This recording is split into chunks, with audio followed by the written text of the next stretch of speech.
this is an iHeart podcast. Guaranteed human.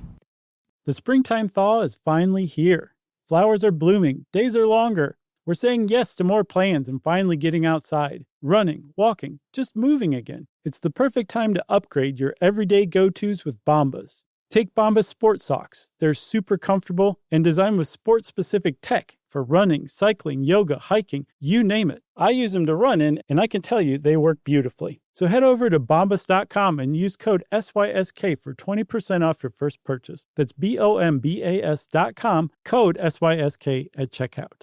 All cat parents understand the feeling of being totally ignored by your cat and often thinking, does my cat even love me? There's only one solution to solve that, Sheba. Feed your cat Sheba and go from feeling ignored to truly adored in 12 days guaranteed or your money back. Sheba has a menu of products, appetizers, entrees, treats, and even a kittens menu. So Sheba has a product for even the pickiest eater, like Sheba Puree made with bone broth, a smooth and creamy texture that cats love, or Sheba Grilled, protein-rich formula made with real chicken and seafood. To learn more, check out Sheba.com. Hello, everybody. Chuck here with your Saturday Selects pick, How Landfills Work. June 23rd, 2015. This is a good one, everyone. This is part of our, City Works suite of podcasts. And how things like landfills work is super important and very interesting and not quite as depressing as you might think. A little bit, but it's also kind of a marvel of engineering, how these things actually get pulled off. So take a listen, take a re-listen even, how landfills work right now. Welcome to Stuff You Should Know, a production of iHeartRadio's How Stuff Works.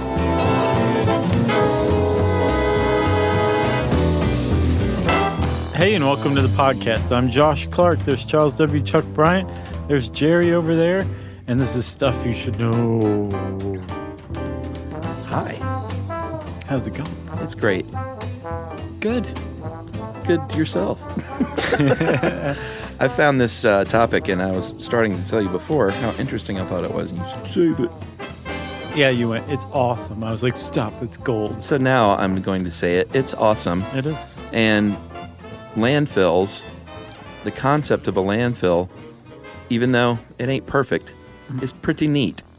Yeah. And even though we need to reduce the amount of trash, especially Americans, produce, there is still going to be trash in the world, and it needs to be dealt with. And this is way better than the old days when in like pre-1930 New York City, they would dump their garbage in the ocean. And then between 1930 and... We still do that, you realize. Well, New York City doesn't dump it right in the Atlantic Ocean. No, but a lot of garbage is dumped in the ocean. Yeah, we talked about the Great Pacific Garbage Patch. Yeah. And then between the 1930s and the 1970s, they had what they called dumps, which is a big hole in the ground covered in rats and birds, and then you would just dump garbage. Yeah. To leach into everything. Yes, which is messed up. Yeah. And the EPA comes along, and I think the 60s, definitely the 70s, and was like, we need to do something better about this. But, so the idea of the landfill was born in about the 60s, I believe. Well, the first modern sanitary landfill was 1937 in Fresno. Okay, that's right. And it's like a national historic place or something. Yeah, right? because it kind of kicked off the whole thing. But it wasn't until the 60s and 70s that they started passing laws saying that like every state really needs to start doing the same thing. Right. And like you said before that, they just dumped their trash in a pit, which people have been doing for millennia at least. Mm-hmm. They were burning their trash also. Yeah. And it sounds mind-bogglingly awful. And it is, especially from an environmental standpoint. But they didn't have the trash problem that we have now in the 60s. Since the 1960s, our trash generation, municipal solid waste generation, has doubled. Tripled. And I was like, why is that? What's going on? Apparently, it's the advent of cheap packaging. Before styrofoam packaging, before plastic, before aluminum cans that everybody just threw away. Everything was wrapped in a T-shirt that you could wear. Exactly. And like when you weren't carrying around a slab of meat in the T-shirt from the butcher to your house, you wore your T-shirt, so you reused it, right? No. But no, you would have maybe like, do you remember when Sam the Butcher brought Alice the meat? Beastie Boys reference? I was just about to say. Fred Flintstone driving around with 2 feet. I think bald it's bald feet. feet, yeah. Which is, I guess, a really weird way of putting it is barefoot. Well, that didn't rhyme. Bald feet. Anyway, he would bring it to her wrapped in like white butcher's paper. Yeah. And she would throw it away, and it would really not take up much space of the dump. It would decompose. It wasn't like styrofoam, which lasts for 50,000 years, right? Yeah. And so starting about 1960, packaging, especially very non-biodegradable packaging, took off like a rocket. Yeah, you could still go to the butcher, though, now. I do. You can. And you get it in paper, but you go to that big chain grocery store, and it's going to be plastic and styrofoam. Right. So between 1960 and 1990, our packaging waste increased by 80%. That meant that we had to do something. We had a lot more trash, and we had to take care of this trash in ways that we hadn't before. And so the modern landfill, based on that Fresno model, boomed, and fortunately. That's right. But even now, they're finding we went too far in one direction. Yeah. Now we need to adjust it, massage it a little bit, refine it, and we're coming up with a new generation of landfills.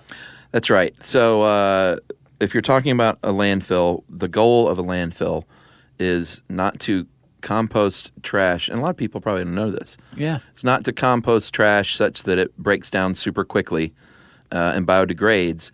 It is the opposite of that. It is to keep it as dry as possible in an airtight environment, and just bury it. Lock it away from the surrounding world. That's right. And so that's what a landfill is: a sanitary landfill, municipal solid waste or MSW landfill. They isolate the trash from the environment. Right. They don't just dump it on the dirt and let things leach in. And this thus begins the landfill podcast, because there are a lot of components to that. Yeah. But that's the long and short of it. It's true. And what that's called in the whole idea behind that landfill that was in reaction to Out of sight, preventing out of it. mind? That's one. Yeah. A dry tomb is the industry lingo for it. Oh. It was created in reaction to trash just being allowed to seep into the groundwater. Sure. And Methane to just leak out into the air. blow up. Yeah, sure. Apparently, houses that have utility pipes that pass by old landfills, methane will get into those utility pipes and like get in mixed in with the electricity. And when you go to plug in your toaster and it sparks, kaboom! Really? Yes, it's Wow. a problem with old landfills because they were all idiots with trash like up until the 60s, 70s, 80s. Yeah.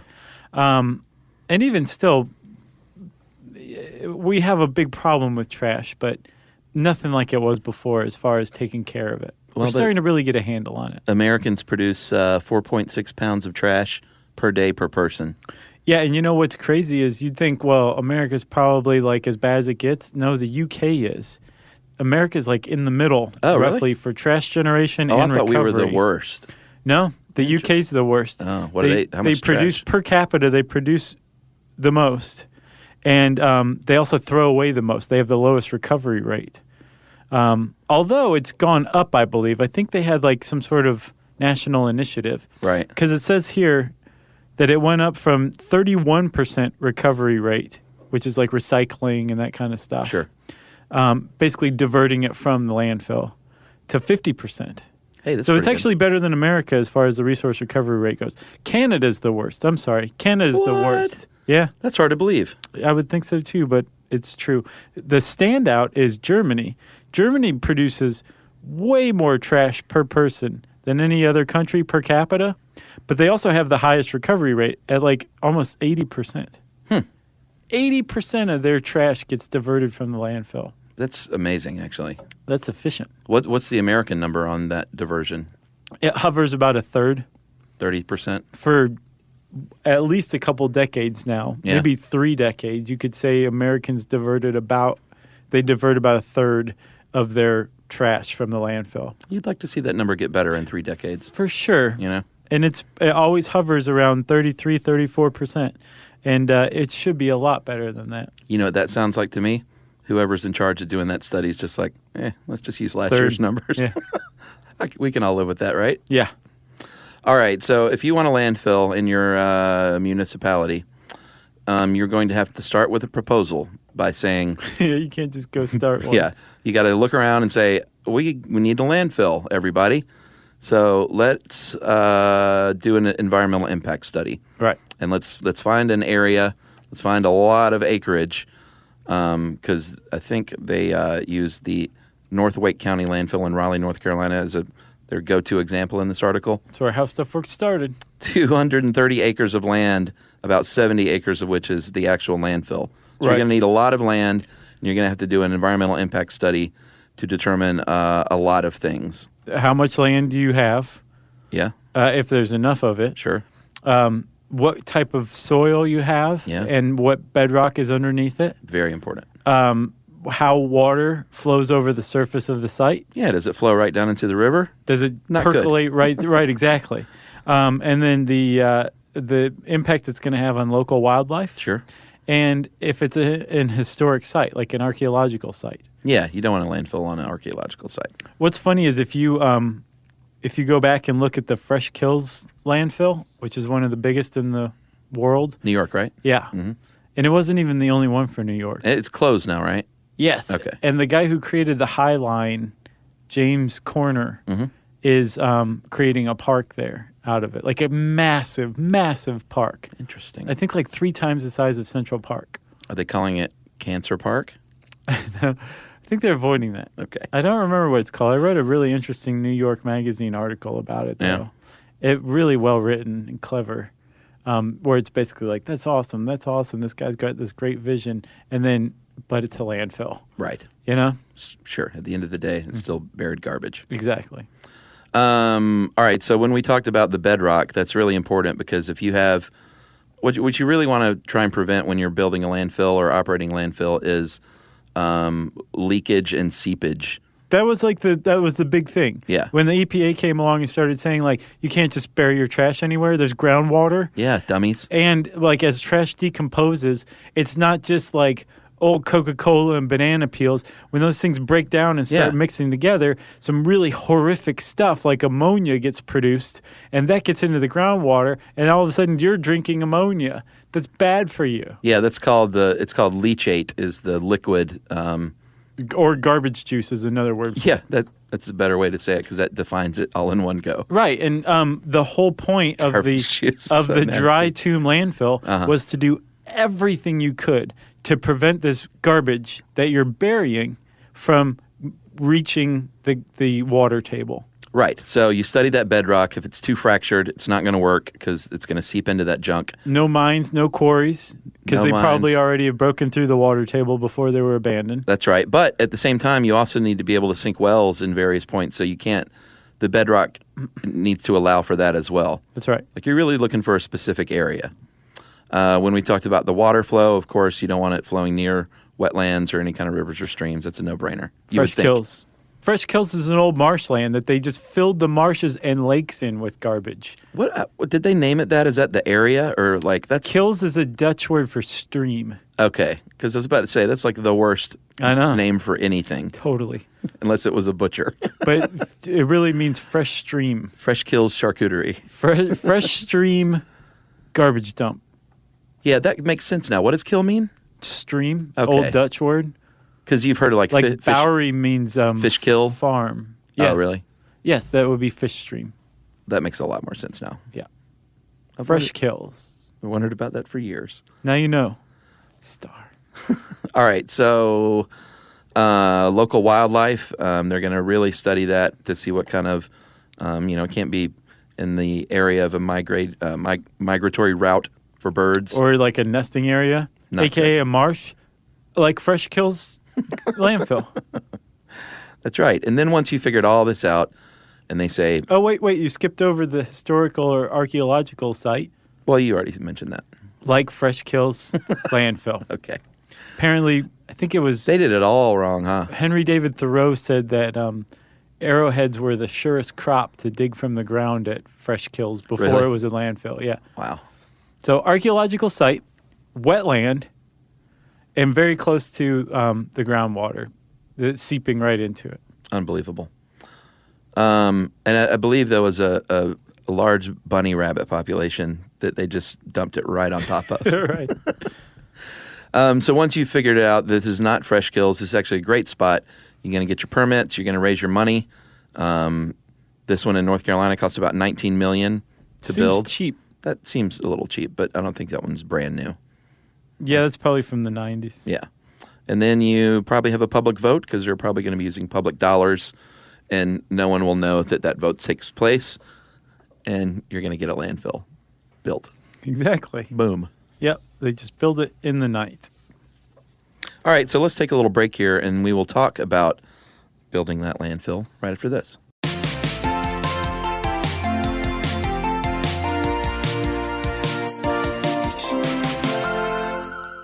The springtime thaw is finally here. Flowers are blooming, days are longer. We're saying yes to more plans and finally getting outside, running, walking, just moving again. It's the perfect time to upgrade your everyday go-tos with Bombas. Take Bombas Sport Socks. They're super comfortable and designed with sport-specific tech for running, cycling, yoga, hiking, you name it. I use them to run in, and I can tell you they work beautifully. So head over to bombas.com and use code SYSK for 20% off your first purchase. That's BOMBAS.com, code SYSK at checkout. So you're considering getting a home security system, but you want something that fits your space. Well, with ADT Blue, it's easy to customize a system that's right for you and set it up yourself. Just pick the kit and monitoring plan that makes sense for your home. Yeah, well, let's say you're worried about package theft right off your front porch. The ADT Plus app can walk you through setting up a new doorbell camera kit. Once it's installed, ADT Pros can help you keep tabs on it 24/7, or you can manage it yourself from the ADT Plus app. That's right. There are no long-term contracts, so you can change your monitoring plan whenever you want. The flexibility doesn't end there either. You can add to your system as you need with things like extra cameras or motion sensors. Some life decisions are hard, but thanks to ADT Blue, you can get DIY trusted ADT home security in a snap. Head to ADT.com/BLU to build your system today. And to find out more about home protection, check out a new episode of Grown Up Stuff with security expert Joe Mazza, out now on the iHeartRadio app, Apple Podcasts, or wherever you get your podcasts. Stuff you should know.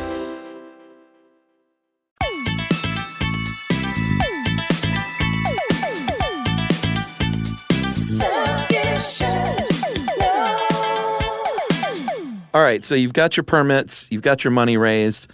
It's time to build a landfill. Yeah, you shouted down the old guy at the Board of Commissioners meeting who objects. Yeah, Old Man McLean.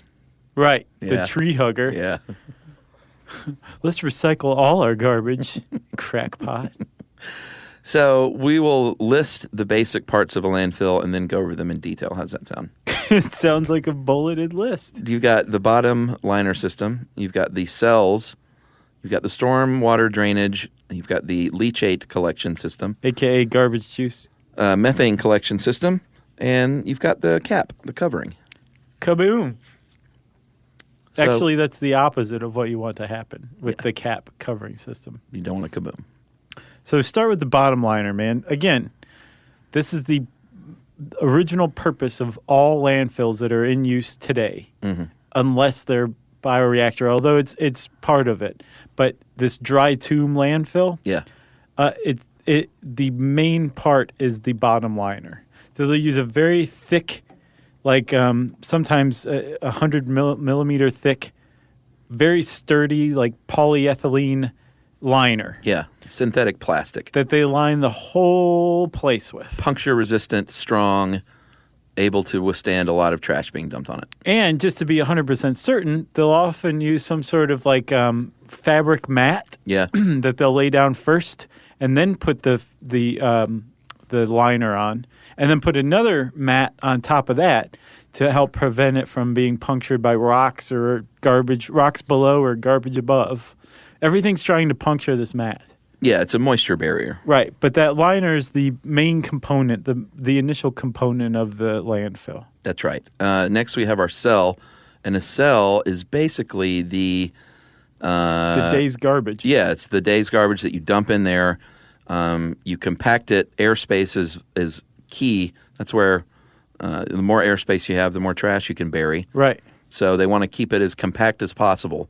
And they do this by rolling over it with bulldozers and flatteners and rollers and graders. Right. And they smush it down. And a cell is it's a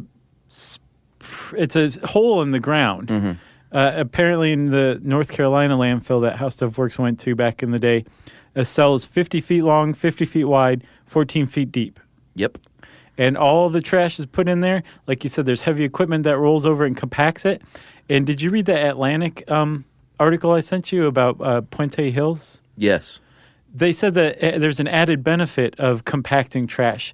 Not just does it take up less space, it also kills about 50% of the rats in there. Oh, good.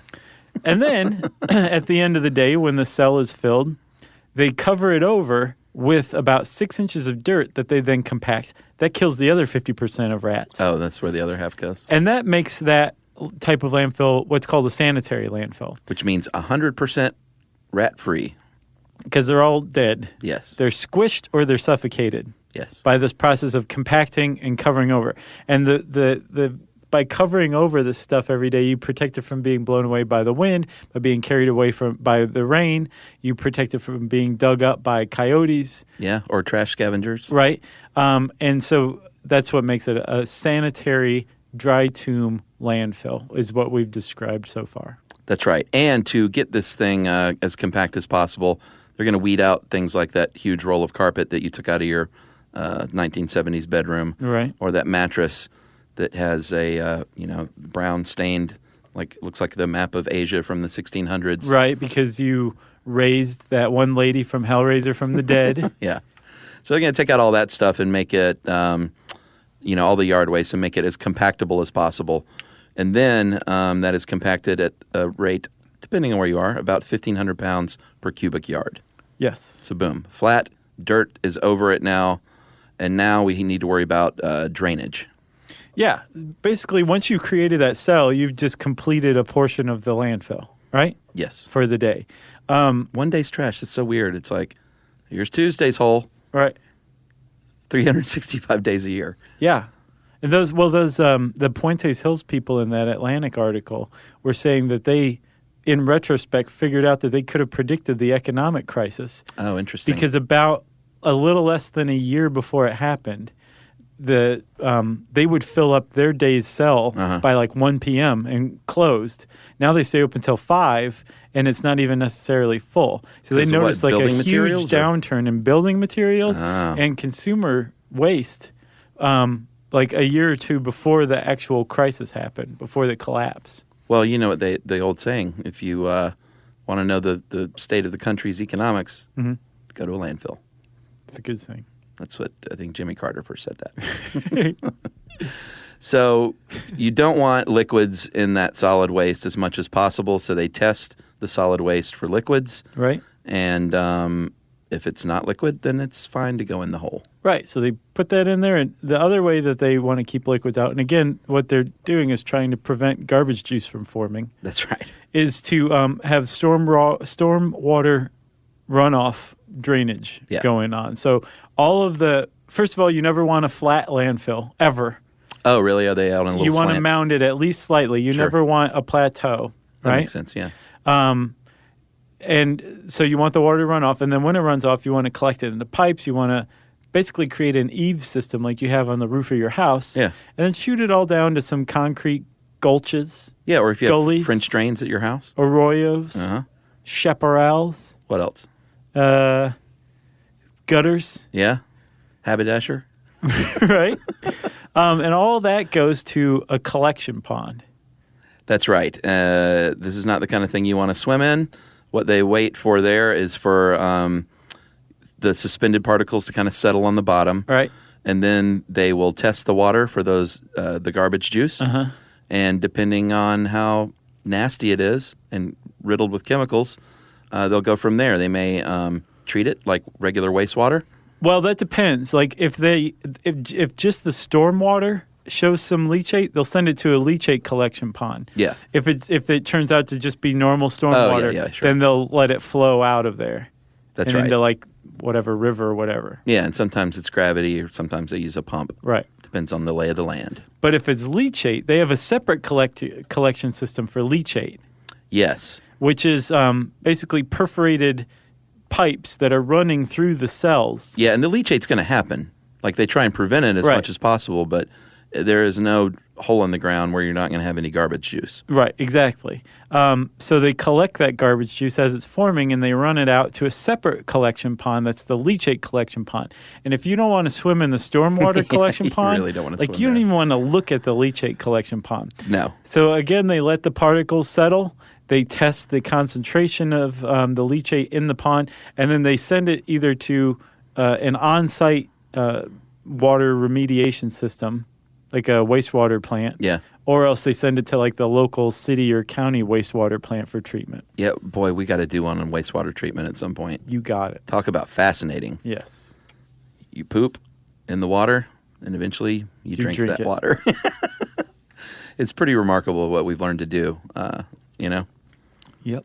So the other big thing that we mentioned earlier was methane, and that is a byproduct. That's a gaseous byproduct of anaerobic decomposition, and about 50% of your gases coming out of this thing are going to be methane, about 50% carbon dioxide, and they say a little bit of nitrogen, a little bit of oxygen. I guess not even enough to be a percentage point. Almost negligible. So methane is can be dangerous and hazardous, but it can also be very useful.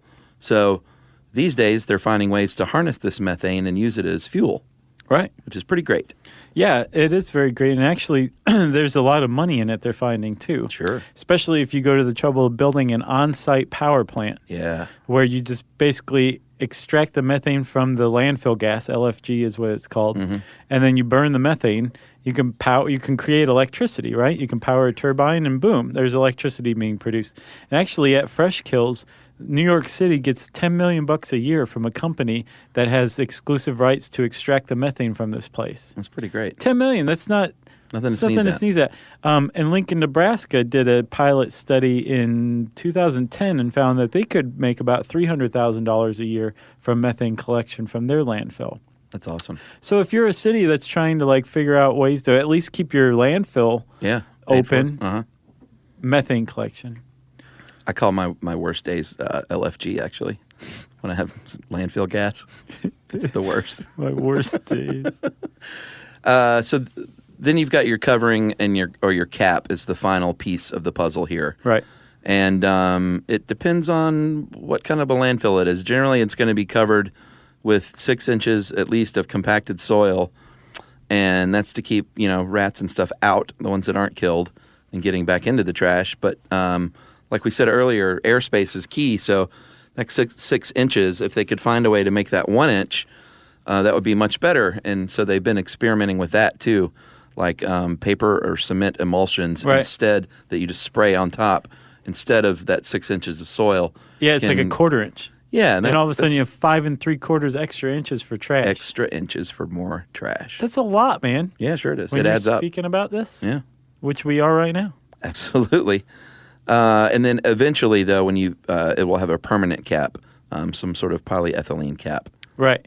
on top. And so even after it's closed, that Puentes Hills landfill outside of L.A. that was the focus of the Atlantic article, or Fresh Kills out in New York, when it's closed, you don't just walk away from a landfill. No, you plant stuff on it. Well, yes, you have to plant stuff on it because when you cover it over with dirt, you want to plant something with a low root system that won't go into the landfill, but will still hold the dirt in place to prevent it from eroding. So like grass, kudzu. Kudzu's great. Not trees. No. Don't want to plant trees. But you also have to stick around and leave some people behind to monitor the groundwater for temperature changes. Yeah. Change in temperature suggests that it's there's leachate that's intruded. Yeah, sometimes you can see the leachate seeping up through the ground, Yeah, it's gross. and that means that there's you need to address an issue. It looks like the Beverly Hillbillies thing where Jed shot and missed that rabbit. Yeah. And instead oil comes up. That's what leachate kind of looks like. Yeah, bubbles up. But you have to keep an eye on this place for decades and decades and decades. Yeah, I think they said in here like 30 years it needs to be maintained and monitored. Yeah, at least. At least. I think that's definitely in the low end. So we'll talk a little more about operating a landfill and how to, well, I guess alternatives to landfills is a way to put it. Yeah. Right after this.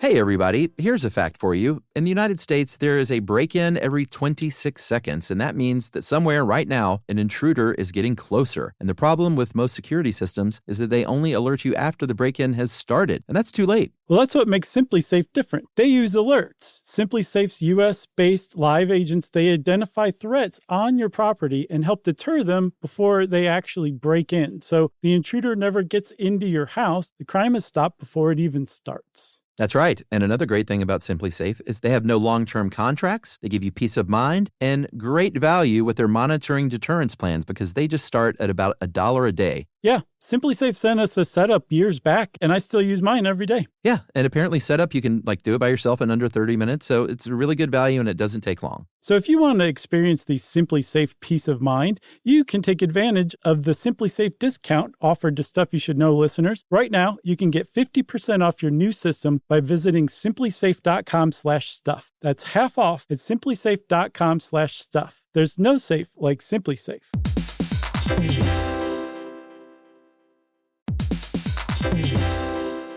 Work can be a little weird. One minute you're in a meeting that could have been an email. The next you're trying to decode corporate jargon that somehow means nothing. And don't even get us started on the quick sync that turns into a 45-minute deep dive. Yeah, well, the truth is figuring out your career isn't always straightforward. Whether you're trying to grow, pivot, or just stay relevant, it can feel like you're navigating it all on your own. Well, that's where LinkedIn comes in. That's right. LinkedIn can help you grow your career, helping you confidently navigate your path with insights, ideas, and inspiration from your professional community. You can stay up to date with the latest trends in your field, connect with people who get it, and discover opportunities tailored to your goals, your experience, and what actually matters to you. Whether you're looking for something new or just trying to grow where you are, LinkedIn gives you the tools and connections to move forward with confidence. Because LinkedIn is the network that works for you. Visit linkedin.com/knowstuff to learn more.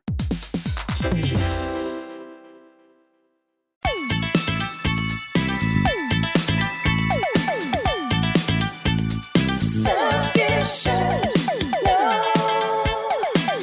So, Chuck, let's say you are Tommy Landfill, and you want to fulfill your birthright and open your own landfill. Tommy Landfill. And you got everything all set. You got the municipal bonds, old man, what was it? McTavish. McBain. Something like that. McLean. Yeah. He's been shouted down. You got the place open. How are you going to operate it day to day? Well, what you're going to do is it's going to be open to a couple of different things. It's going to be open to the municipality that collects the trash, of course. Sure. It's going to be open to demolition companies, construction companies. Right. And many of them, including the one I go to, is open to you and me. Okay. So let's say I'm doing work on my house, which I've done. Yes. And I end up with a bunch of junk in the back of my pickup truck. I think it's called construction waste. Yes, construction debris, which I try and reuse as much as I can, but you still end up with construction debris. Didn't we do like a green renovation episode once? Yeah, I think so. Okay. And I will drive my truck out there to the landfill in DeKalb County. Right.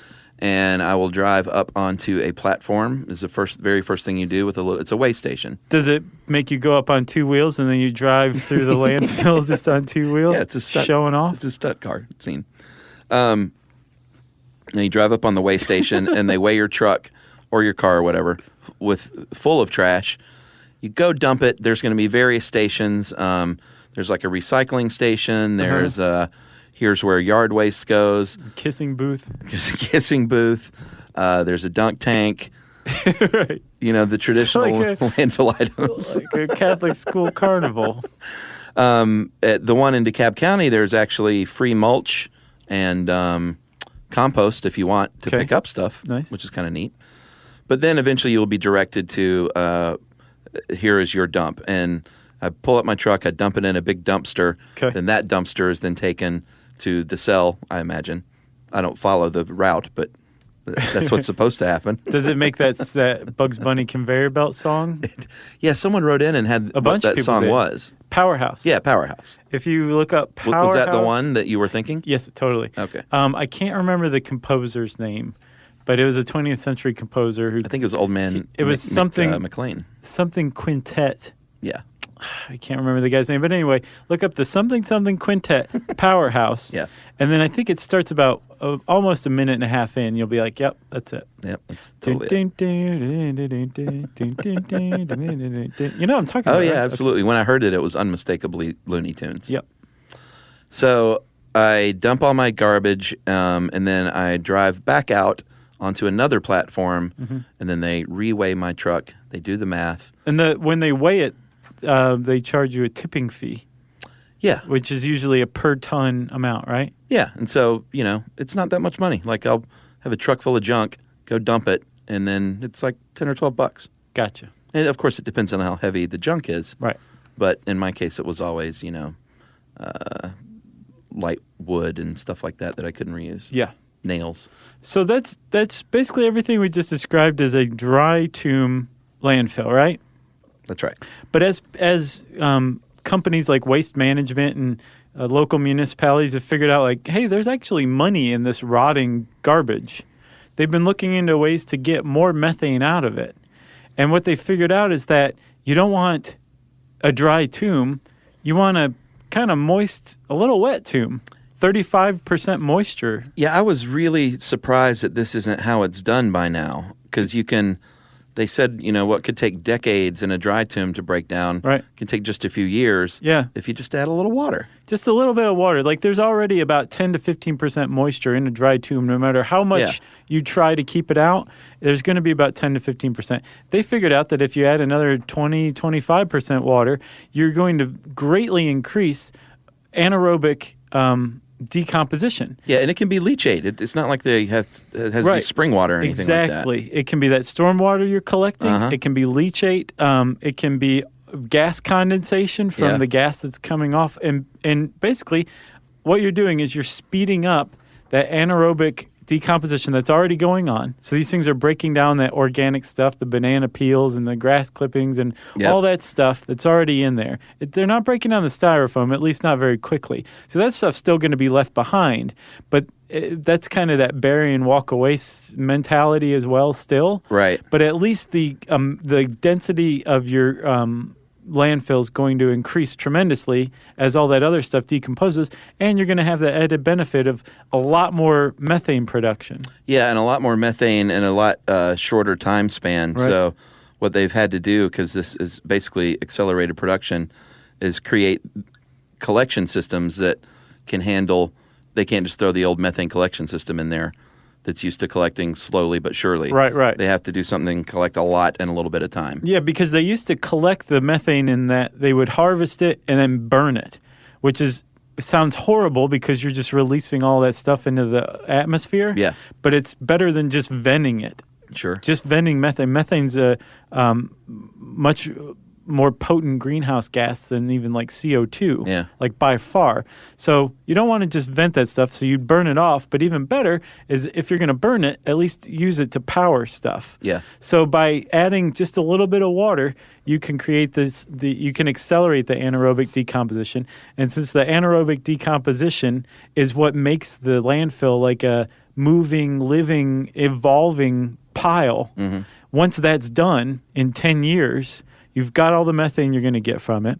The thing's not going to settle anymore, and you can walk away without monitoring it for the next 50 years. Yeah, so the bioreactor model seems like far and away the wave of the future, right? For sure. I guess it's just a matter of like building more of them. Yes. So we got a couple of more things here before we close. For sure. This is very interesting One stuff. neato thing that I didn't know. I think I knew about Giant Stadium, but I didn't know that. I just heard Jimmy Hoffa was buried there. Right. Well, he might have just been in the landfill. Right, yeah. Apparently, some sports arenas like Comiskey in Chicago, Mile High Stadium in Denver, Giant Stadium in New Jersey, built on landfills because they're cheap. Yep. Cheap land. Yes. And some speculation that it might give athletes cancer. Yeah, apparently there were a lot of Giants players, or several, that came down with cancer that one of the linebackers, Harry Carson, told the New York Times, it makes you wonder what's going on around here, referencing the fact that it was built on an old landfill. Yeah. And apparently there was a game at Comiskey Park in Chicago It's crazy. where there was I think a shortstop, Yeah. ran into a piece of metal sticking up from the diamond and started kicking away at it and realized it was getting bigger and bigger. And the grounds crew came out and investigated. And it was Jimmy Hoffa. Right. It was a copper kettle from the landfill that had moved its way up. Isn't that crazy? Yeah. So they had to dig it up and then refill it. Unbelievable. I'm sure that was a lovely break for the fans. Yes, because It's like to sit around for an baseball hour. is so fast moving that they needed a breather. I read an article on Slate called "Go West, Garbage Can!" exclamation point. And the main gist of it is, when are we going to run out of space? It's a great question. You can't keep burying trash, right?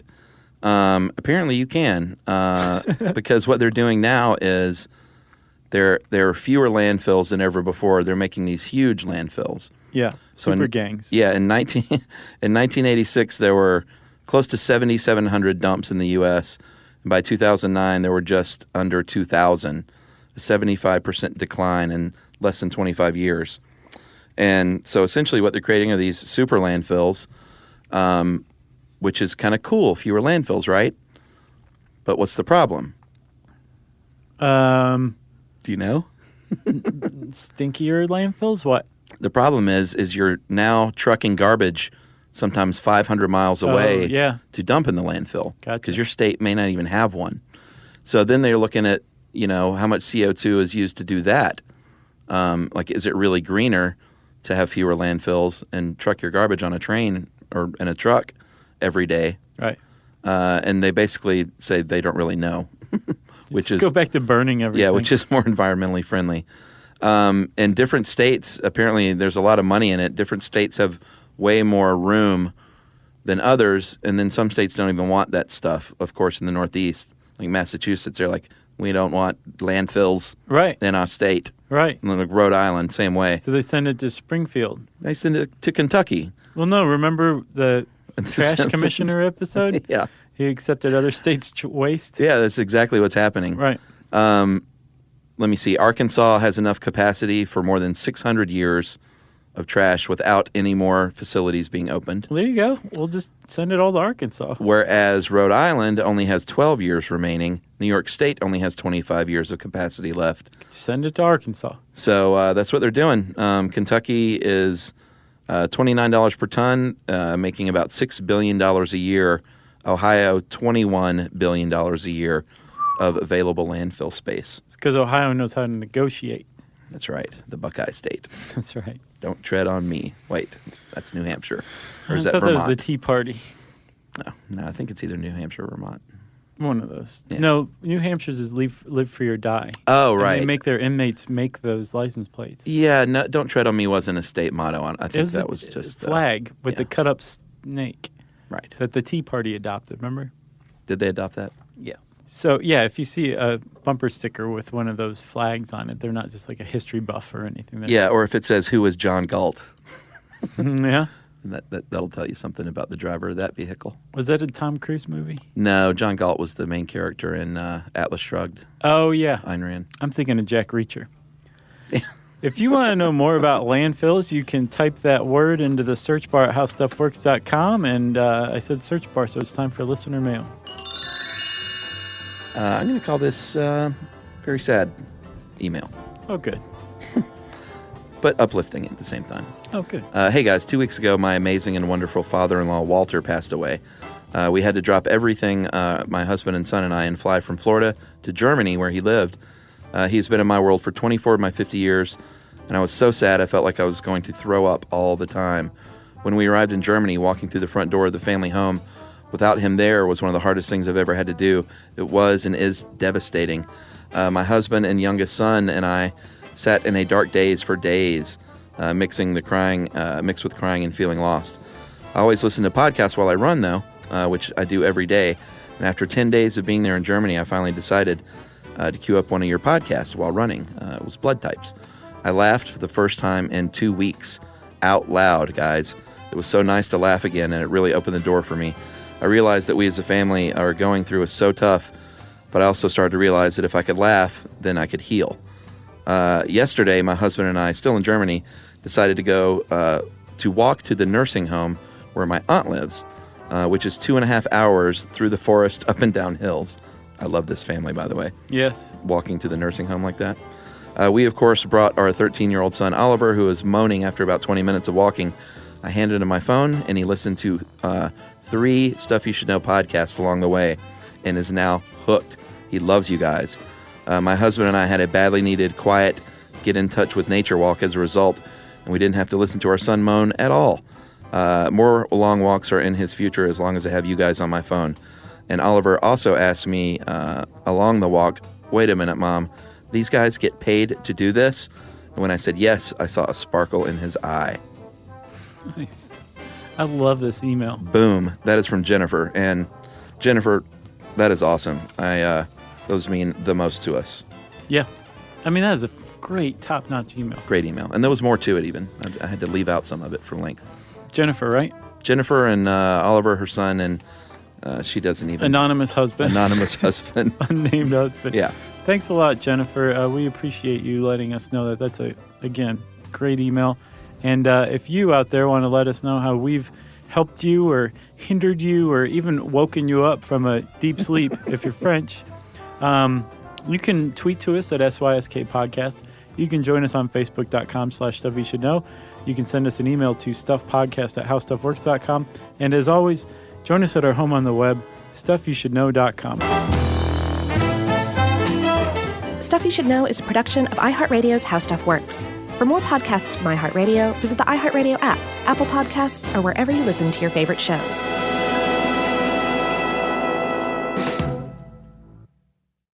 You know, you could be adored by everyone and still completely ignored by your cat. Trust me, I know. But if you feed your cat Sheba, you can go from being ignored to truly adored in 12 days, guaranteed, or your money back. Sheba has a full menu of products, appetizers, entrees, treats, even a kitten's menu. It's so cute, so Sheba has a product for even the pickiest eater. Like Sheba Puree, it's made with bone broth, their chef-inspired flavors, it's got a smooth and creamy texture that cats love, and contains no corn, wheat, soy, or artificial flavors. It's food that your cat's gonna love. To learn more, check out Sheba.com. That's SHEBA.com.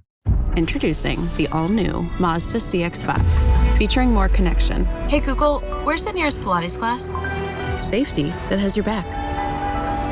More discovery on the scenic routes. More passion in the details. And more control in changing weather. The all-new Mazda CX-5. More to move every side of you. See it in 5 films at MazdaUSA.com/5sides. Google is a trademark of Google LLC. Sequences shortened and simulated. This is an iHeart podcast. Guaranteed human.